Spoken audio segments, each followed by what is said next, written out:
Hare Krishna, bienvenidos, soy Chitrak Das. Hoy vamos a continuar con nuestro estudio panorámico del Bhagavad Gita tal como es. En primer lugar, quiero agradecer a las autoridades de ISKCON Buenos Aires que organizan estos eventos.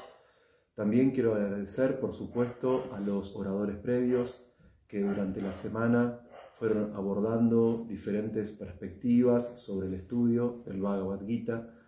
Y también quiero agradecer de manera especial a Prabhu Devakinandana, que los días sábados nos está acompañando en este estudio temático del Bhagavad Gita tal como es. En el caso de hoy, continuamos con el análisis del capítulo 10, denominado La opulencia del absoluto. Esto implica esclarecer en primer lugar un término, es decir, la palabra absoluto. El absoluto es Swarat,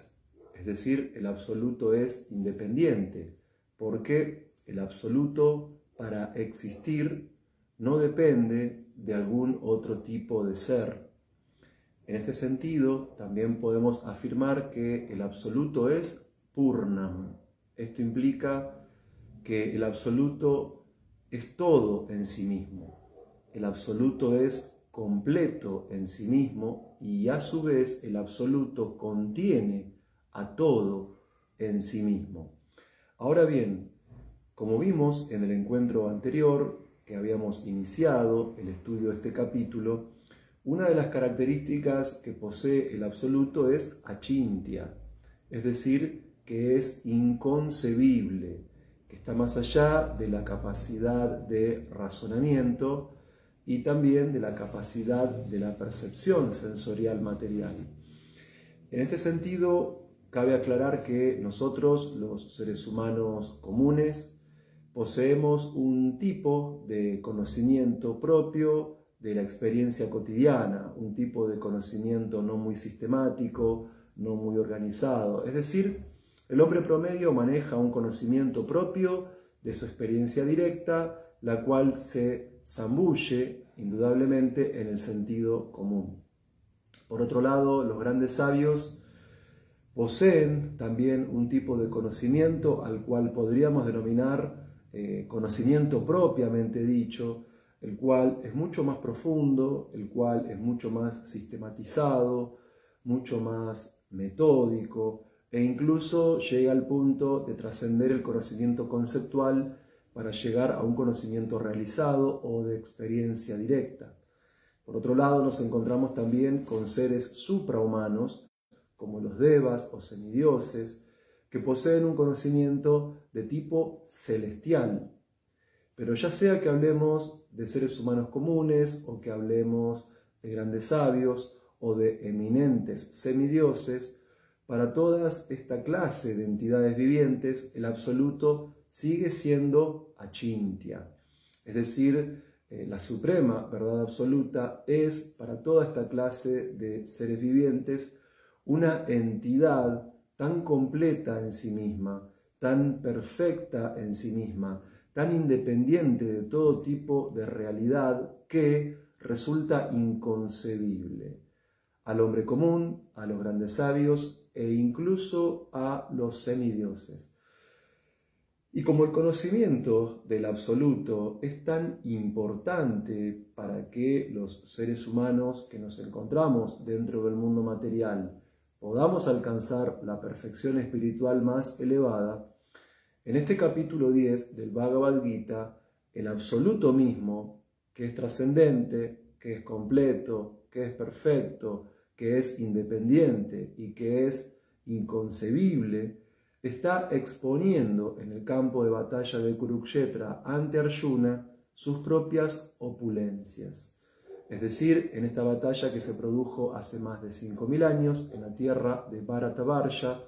es Krishna mismo quien, encontrándose en el carro de combate junto a Arjuna, le explica cuál es su propia naturaleza. Krishna mismo imparte ante Arjuna el conocimiento acerca de sus propios atributos, porque de hecho Krishna es tan trascendente, tan perfecto, tan completo, tan absoluto y tan inconcebible que ni el conocimiento sensorial ni el conocimiento racional pueden captar la estructura íntima de la naturaleza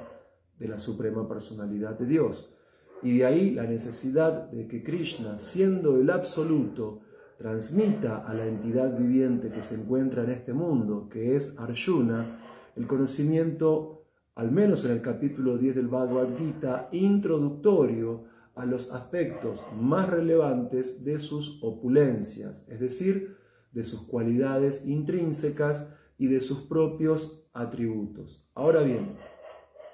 cuando nos referimos al territorio geográfico en el cual fue hablado el Bhagavad Gita tal como es, muchas veces nos referimos en términos actuales a la República de India. Y básicamente, cuando uno no tiene una visión demasiado clara del tema, se refieren a la gente de la India con el término hindúes. Pero en sentido amplio podemos ver que en India hay gente que es budista, hay gente que es cristiana, que es judía. Hay muchísima gente, millones y millones de musulmanes en la India, y algunos son hindúes. Pero en realidad el término hindú no es un término, podríamos decir, natural a la antigua cultura que se desarrolló en India, sino que en dicho lugar podemos encontrar un pueblo, una cultura a la que muchas veces se hace referencia a ella en los libros de Srila Prabhupada como la civilización védica. Esta antiquísima civilización recibe esta denominación debido a que sus estructuras políticas, económicas, sociales, jurídicas, científica, filosófica y religiosa, tenía como punto de apoyo los antiguos textos védicos. Entre los textos védicos más famosos nos encontramos con el Rig Veda, el Sama Veda, el Atharva Veda y tantos otros textos védicos más. Nos encontramos con el conjunto de comentarios rituales a los Vedas en forma de un conjunto de obras llamadas Brahmanas. Nos encontramos con la dimensión metafísica del conocimiento védico en forma de los Upanishads, y nos encontramos con la literatura épico-filosófica de los Upanishads y tantas obras que complementan al conjunto de la literatura védica. Y sin embargo, podemos afirmar que de alguna manera el núcleo de todo el conocimiento védico, o en otros términos, la esencia de dicho conocimiento védico, es el Bhagavad Gita, tal como es, el cual forma parte de la obra épica trascendental, el Mahabharata, que es uno de los libros más extensos del mundo. Ahora bien, así como el vasto universo de la literatura védica tiene su esencia en el Bhagavad Gita tal como es, del mismo modo, este Bhagavad Gita, que tiene 18 capítulos y aproximadamente 700 textos, también tiene su propio núcleo, su propia estructura interna. Es decir, si bien el Gita opera como el punto de referencia para poder comprender todo el conjunto de la literatura védica, y por eso decimos que el Bhagavad Gita es la esencia del conocimiento védico, a su vez la vastedad de shlokas y de capítulos que integran el Bhagavad Gita tiene su propio núcleo o su propia esencia en el capítulo número 10, titulado La opulencia del absoluto, en los textos que van del 8 al 11, y a este conjunto de textos, a esta sección de shlokas propias del capítulo 10, lo conocemos en sánscrito como el Chatu Shloki, los 4 shlokas centrales o esenciales del Bhagavad Gita tal como es. Y en estos 4 shlokas nos encontramos con la descripción que el absoluto, que es independiente, que es completo y que es inconcebible, hace de sí mismo ante Arjuna en el campo de batalla de Kurukshetra. Es decir, nosotros tenemos experiencia del lugar puntual donde vivimos, tenemos experiencia del país en que vivimos, conocemos la ubicación de nuestro país dentro de un continente y la ubicación de ese continente dentro de un planeta y la ubicación de ese planeta dentro de un sistema, que en nuestro caso es el sistema solar. Pero el mundo material no se agota en nuestro planeta ni se agota en nuestro sistema, sino que de acuerdo a la cosmología de la antigua filosofía védica, nos encontramos con una pluralidad de universos materiales, los cuales son prácticamente innumerables y que están en un punto casi más allá de todo cálculo matemático humano. En el estudio del Srimad Bhagavatam, como así también en el estudio del Bhagavad Gita, podemos comprender que cada universo material tiene sus propias estructuras, sus propias divisiones planetarias, sus propias dimensiones, que dan lugar también a diferentes tipos de seres vivientes con distintas cualidades y con distintas propiedades y con diferentes niveles de avance. El Srimad Bhagavatam explica que los universos materiales tienen diferentes coberturas, donde cada una es más grande que la anterior, que separan a un mundo de otro, pero que incluso más allá de esta prácticamente innumerable cantidad de universos materiales que existen, se encuentra otra realidad que es Vaikunta, el mundo espiritual.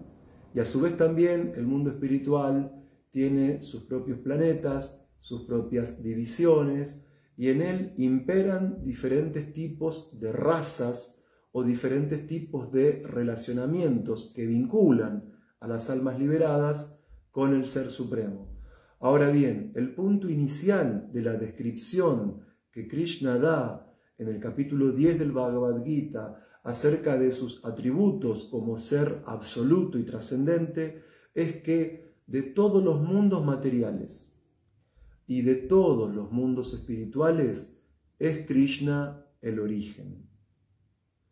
Cuando nosotros analizamos esta cuestión a la luz de la filosofía védica, entendemos que hay una multiplicidad de mundos materiales y una multiplicidad de planetas espirituales. Pero todo ello tiene un punto de confluencia, todo ello tiene un común denominador, y es que Krishna es la fuente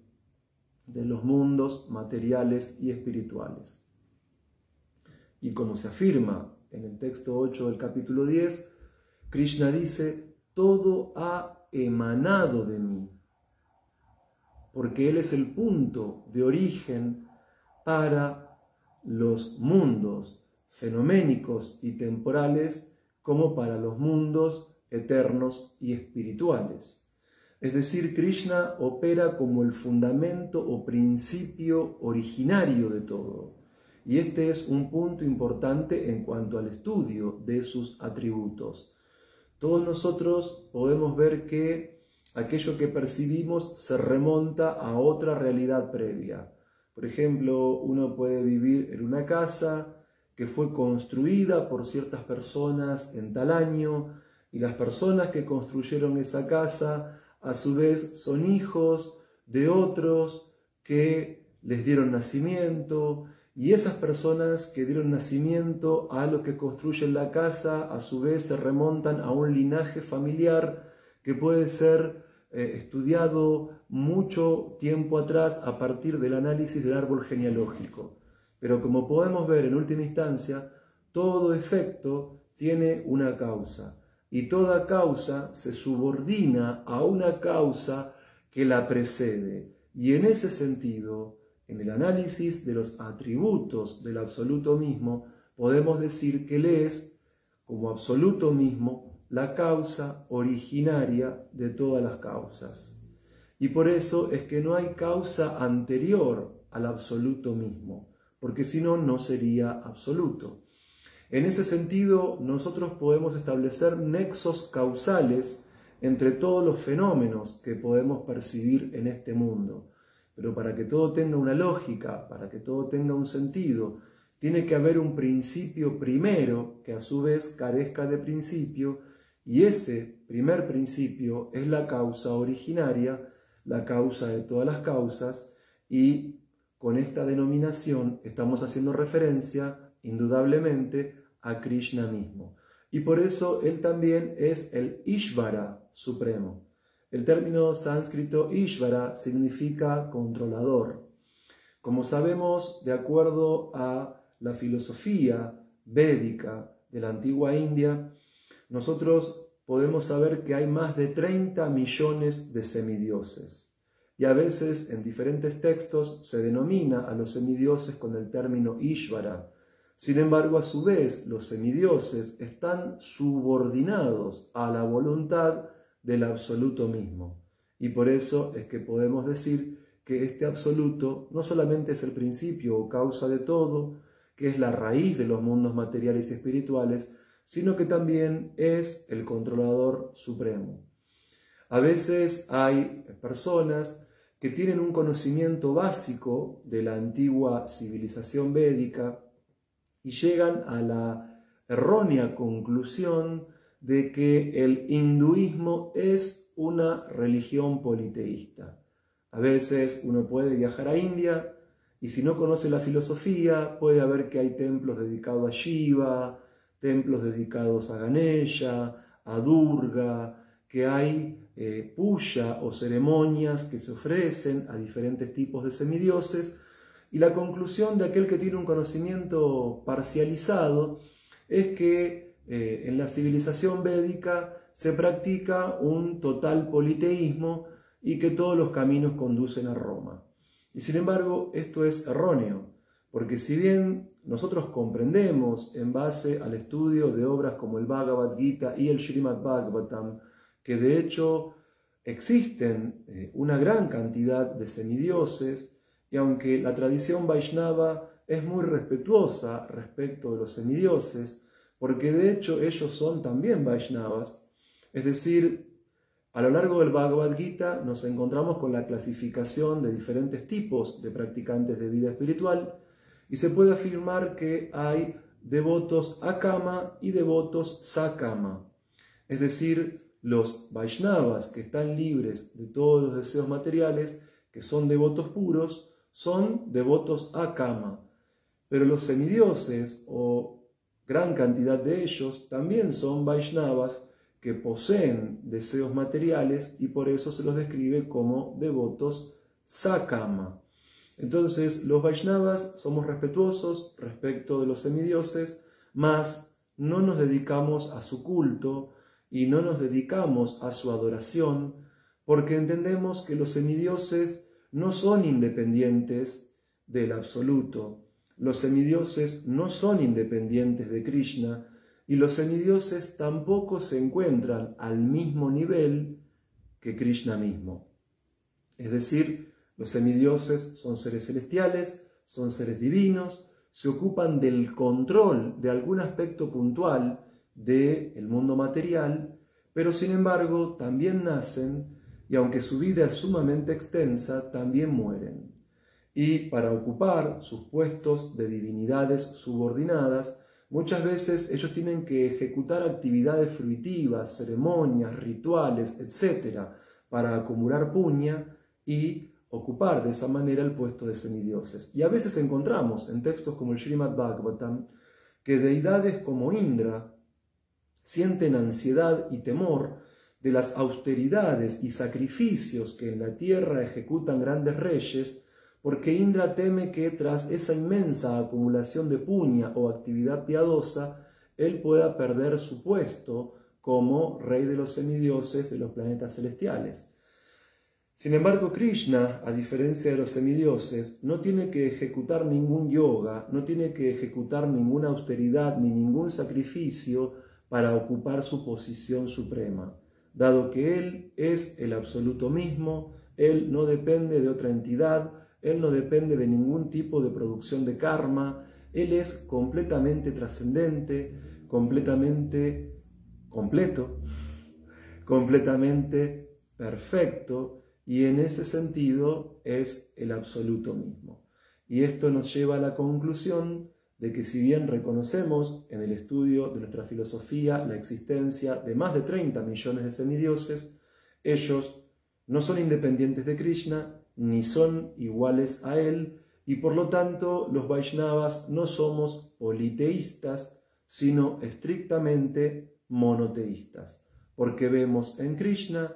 a la causa originaria de los mundos materiales y espirituales, a la causa suprema, al principio originario. Y este conocimiento, esta dimensión intelectual de nuestra filosofía, conduce a que en la práctica haya entre el Vaishnava y el absoluto un proceso de vinculación. Este conocimiento trascendental es un puente que conecta al ser individual con el ser supremo, estableciendo un estado de unión con el Supremo en el cual se mantiene la identidad. Ahora bien, uno como Vaishnava comprende intelectualmente la posición excelsa de Krishna como la raíz de todo, y este es uno de sus principales atributos u opulencias. Pero este conocimiento no es únicamente teórico, este conocimiento no es únicamente un estadio intelectual, sino que es un tipo de conocimiento que, como decíamos previamente, nos conduce a vincularnos con el absoluto a través de la práctica de un yoga denominado Bhakti Yoga. El Bhakti Yoga implica la utilización de los sentidos en acciones que sean favorables a Krishna. Ahora bien, si de alguna manera una persona, incluso inconscientemente, practica alguna forma de vinculación con el Supremo a través del Bhakti, incluso si no sabe lo que está haciendo, va a recibir un beneficio en forma de avance espiritual, lo cual se denomina Añata Sukriti. Sin embargo, el servicio devocional mucho más reflexivo, mucho más maduro y mucho más pleno, implica el hecho de que no ocupemos únicamente el cuerpo o los sentidos corporales en los diferentes procesos del Bhakti. Eso está bien, pero todavía hay algo mejor, tal como se explica en el Chatushloki que hoy estamos analizando. Porque si bien todo contacto que uno tenga con la práctica del Bhakti Yoga es beneficiosa para el practicante, incluso si el servicio que hacemos es inconsciente, o incluso si el servicio que hacemos es mecánico, pero aún así, el Bhakti Yoga, en un estado gradual de mayor plenitud, se perfecciona cuando tenemos conciencia de lo que estamos haciendo.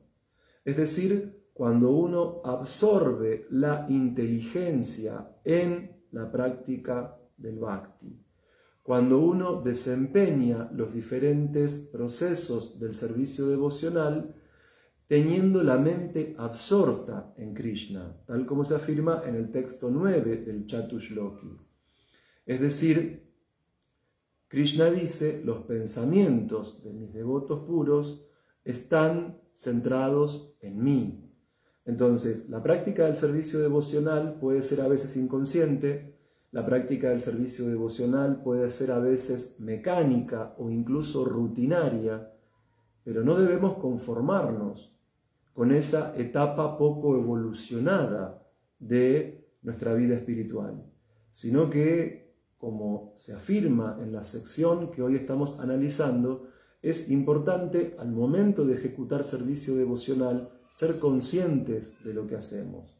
Es decir, elevar el pensamiento y elevar la inteligencia hasta el punto de que cuando ejecutamos Bhakti Yoga tengamos enfocada nuestra capacidad intelectual y mental en Krishna mismo. Y de esta forma el servicio devocional se ve realzado con mucha más plenitud. Un punto importante dentro de la sección que hoy estamos analizando es que si bien hay diferentes tipos de Vaishnavas, aquellos que tenemos deseos materiales, aquellos que no tienen deseos materiales, y cuando hablamos de Vaishnavas que no tienen deseos materiales, nos referimos a los devotos puros. Una de las características principales de los devotos puros es su utilización del tiempo. Nosotros sabemos que desde el momento en que el alma ingresa en el cuerpo material y se produce luego el nacimiento, ello implica que estamos avanzando hacia la muerte. Es decir, con cada salida y puesta del sol se reduce nuestro tiempo de vida dentro del cuerpo material. Y por eso los Vaishnavas que son avanzados, los Vaishnavas que son puros, siendo conscientes de la importancia que tiene el tiempo y siendo conscientes de la importancia que tiene la buena utilización del tiempo, ellos aspiran en la práctica a ocupar la mayor cantidad de horas de cada día de su vida en restablecer su vínculo con la divinidad suprema. Un aspecto que caracteriza al Vaishnava avanzado es que no pierde el tiempo en frivolidades, no pierde el tiempo en actividades superfluas, no pierde tiempo en actividades que producen reacciones kármicas y que en consecuencia atan al alma individual al ciclo del samsara. Por el contrario, esos devotos puros son ejemplares para nosotros que somos personas comunes. Esos devotos puros nos muestran en la práctica cómo ser plenamente conscientes de Krishna. Y como Srila Prabhupada afirma en la introducción del Néctar de la Instrucción, los miembros de la Sociedad Internacional para la Conciencia de Krishna somos Rupanugas, es decir, somos seguidores de un gran acharya que es Srila Rupa Goswami. Y este acharya, en el libro que acabo de mencionar, dice que aquellos que tienen una concepción impersonal del absoluto son mucho más elevados que aquellos que practican la religión con propósitos materiales para la complacencia de los sentidos. Pero siguiendo este orden jerárquico, los Vaishnavas que tienen una comprensión del absoluto en su aspecto personal como Krishna mismo, el origen de los mundos materiales y espirituales, la causa suprema y principio originario de todo, son mucho más avanzados que aquellos que tienen una concepción impersonal del absoluto. Pero entre aquellos que han logrado restablecer su relación originaria con Krishna, todavía se puede afirmar en términos de lo que sostiene Rupa Goswami que las gopis de Goloka Vrindavan son mucho más avanzadas que los Vaishnavas comunes, y que de entre todas las gopis, la más avanzada y perfecta de todas es la excelsa Srimati Radharani. Entonces, este punto es muy importante porque coincide con lo que afirma el Chatushloki en el sentido de que las gopis de Goloka Vrindavan nos dan el ejemplo del servicio devocional puro de más alto nivel, dado que ellas siempre están directamente ocupadas en el servicio devocional de Radha y Krishna, con su cuerpo, con sus acciones, con sus palabras y con su mente. De hecho, cuando Krishna y sus amigos van a los bosques de Vrindavan a cuidar vacas surabis y Krishna comienza a tocar su flauta, la cual emite un sonido trascendental, las gopis automáticamente absorben su mente y su corazón en Krishna y automáticamente entran en éxtasis al recordar sus pasatiempos amorosos con él, ellas se reúnen entre sí y comienzan a hablar de las excelsas cualidades trascendentales que manifiesta Krishna en Goloka Vrindavan. Y ellas dicen que la más elevada perfección de la vista es ver a Krishna y a Balaram junto a sus amigos yendo a cuidar vacas a los bosques de Vrindavan.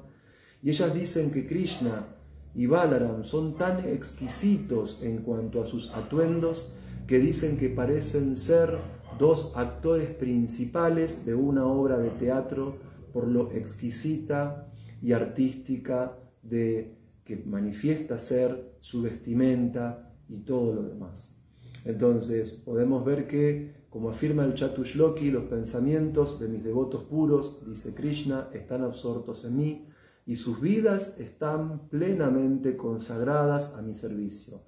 En este mundo material, las personas comunes, los que aspiramos a ser auténticos Vaishnavas, tenemos que seguir los pasos de los devotos puros y específicamente comprender que la insignia de más alta devoción a Krishna son las gopis de Goloka Vrindavan y específicamente Srimati Radharani,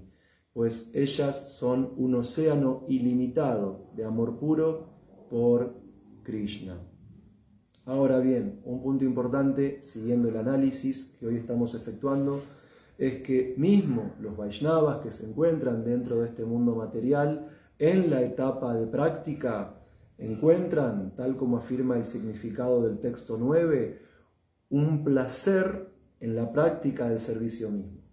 Es decir, el servicio devocional avanzado no es una actividad que hacemos inconscientemente, no es tampoco una actividad que hacemos mecánicamente, ni es tampoco una práctica religiosa, ritual y vacía propia de una religión mundana, sino que en el servicio devocional hay absorción de la mente y la inteligencia en Krishna, en el servicio devocional hay una vinculación pura con el Supremo, en el servicio devocional, en la etapa de práctica, hay un placer muy intenso. Hay un placer que, si comparamos una gotita de ese placer trascendental que proviene del servicio devocional, ella es muy superior a océanos y océanos de placer material o incluso a todo el placer que se pueda encontrar en forma de no sufrimiento en la liberación propia del Brahman impersonal. Y este punto es muy importante. El devoto que está en la práctica del Bhakti Yoga, por propia experiencia, ha saboreado este néctar que implica el placer que procede del servicio devocional y que, como afirma Chaitanya Mahaprabhu en su Sikshastaka, es el néctar que estamos siempre ansiando. A veces buscamos ese néctar en las actividades materiales y llega un punto en que en lo material al principio hay placer y luego hay dolor. Pero en el servicio devocional hay un placer superior al placer material e incluso al placer de la liberación impersonal. Y cuando el servicio devocional madura y llega a su punto más elevado, entonces el Vaishnava se sitúa en la etapa de Krishna Prema, en la etapa del amor puro por Krishna, revive su propio Swarupa, su forma original, y puede cultivar continuamente el tipo de relación específica y amorosa que lo vincula a Krishna en el estado liberado. Y ahí podemos decir que nos encontramos en el plano de la máxima perfección espiritual. Ahora bien, entendemos que Krishna es la raíz de todo y también comprendemos que aquel que entiende esto se ocupa en restablecer su relación con la divinidad. Y por restablecer dicha relación a través del proceso del Bhakti Yoga, uno adquiere inteligencia trascendental, uno adquiere un conocimiento espiritual puro. Y este punto es muy importante. A veces hay personas que piensan que la meta de la vida espiritual es ejecutar algunos rituales externos, algunos rituales superficiales, para obtener algún tipo de ganancia material del contacto con Dios. Hay gente que piensa que la práctica de la vida espiritual consiste en ejecutar severas austeridades para poder tener poderes místicos y controlar la materia a voluntad. Hay quienes piensan que la meta de la vida espiritual es eliminar nuestra individualidad como seres vivientes y fundir nuestra existencia en la totalidad de la energía impersonal del Brahman. Sin embargo, cuando uno practica servicio devocional y avanza de modo claro en la vida espiritual, uno adquiere un conocimiento trascendental que nos libera de la idea de que la vida espiritual es para obtener placer de los sentidos, o que la vida espiritual es para obtener poderes místicos, o que la vida espiritual es para alcanzar una aniquilación del ser individual.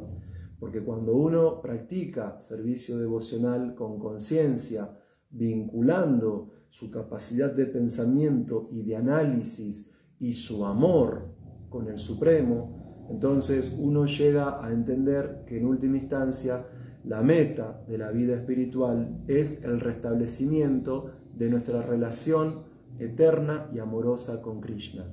Y que en comparación con la obtención del amor puro por Krishna,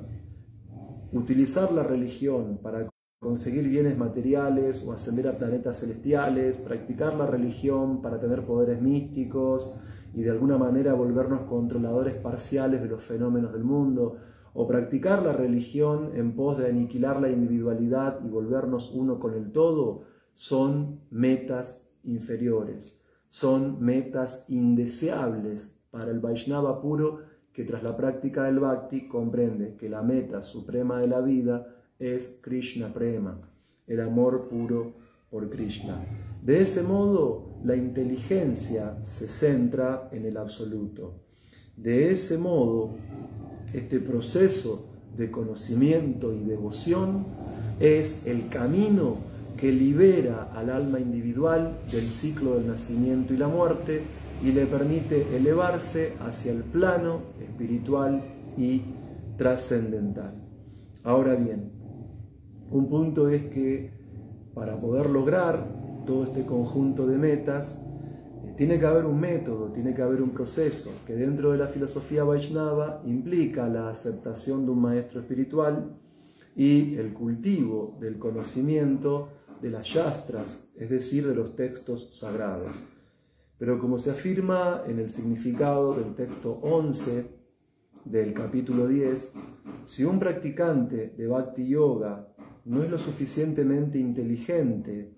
para poder relacionarse de manera fluida con su maestro espiritual, porque a veces puede suceder que en la vida de un Bhakta o de un Vaishnava hay periodos de mayor conexión con el maestro espiritual en sentido externo, y por momentos esa conexión no es tan fluida y hay más una conexión con las instrucciones del maestro espiritual. O puede haber momentos, cuando todavía no somos devotos puros, en los cuales hay replanteos acerca del sentido o la dirección o la importancia de nuestra vida espiritual. Aún así, si uno no tiene una relación muy fuerte con su maestro espiritual, o si uno no tiene una relación muy fluida con el estudio de las Shastras, en el significado del texto 11 se afirma que si uno es un Vaishnava sincero, y a pesar de que no tenga demasiada conexión con el maestro espiritual, o a pesar de que no tenga demasiada conexión con el estudio yástrico, si internamente uno es sincero, y si uno en la práctica se dedica a ejecutar servicio devocional en lo mejor de su capacidad, entonces Krishna, desde el corazón, disipa la oscuridad de la ignorancia, iluminándonos con la luz del conocimiento trascendental. Entonces, como vimos hoy, estuvimos abordando la segunda sección del capítulo 10 del Bhagavad Gita, denominado La opulencia del absoluto. Hoy estudiamos los textos que van del 8 al 11 y pudimos comprender que Krishna, siendo el absoluto, es independiente de todo. Krishna es completo en sí mismo. Krishna es perfecto en sí mismo, es Atmaram, autosatisfecho, y a su vez Krishna es inconcebible. Por lo tanto, Él se encuentra más allá de la comprensión del hombre común, se encuentra más allá de la comprensión de los grandes sabios, e incluso se encuentra más allá de la comprensión de los grandes semidioses. Sin embargo, cuando nosotros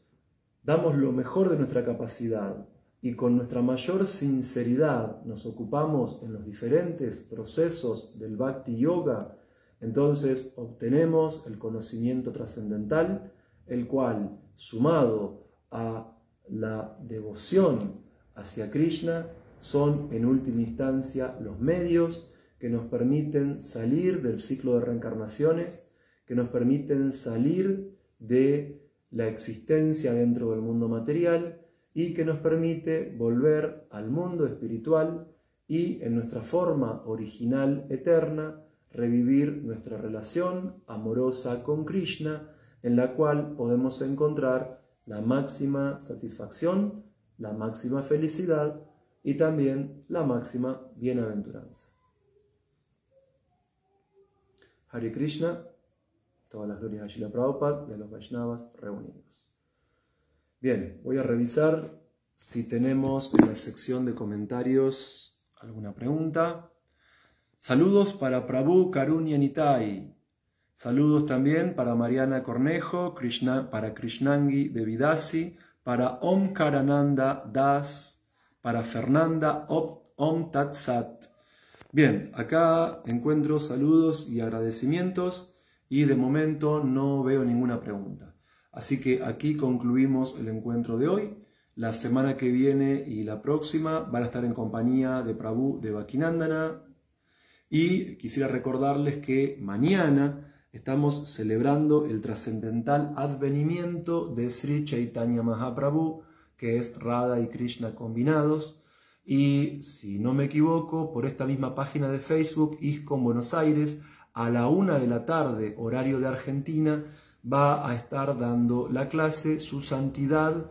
Bhaktisundar Goswami Maharaj. Así que tengan todos un muy feliz Gaura Purnima. Aum Tat Sat.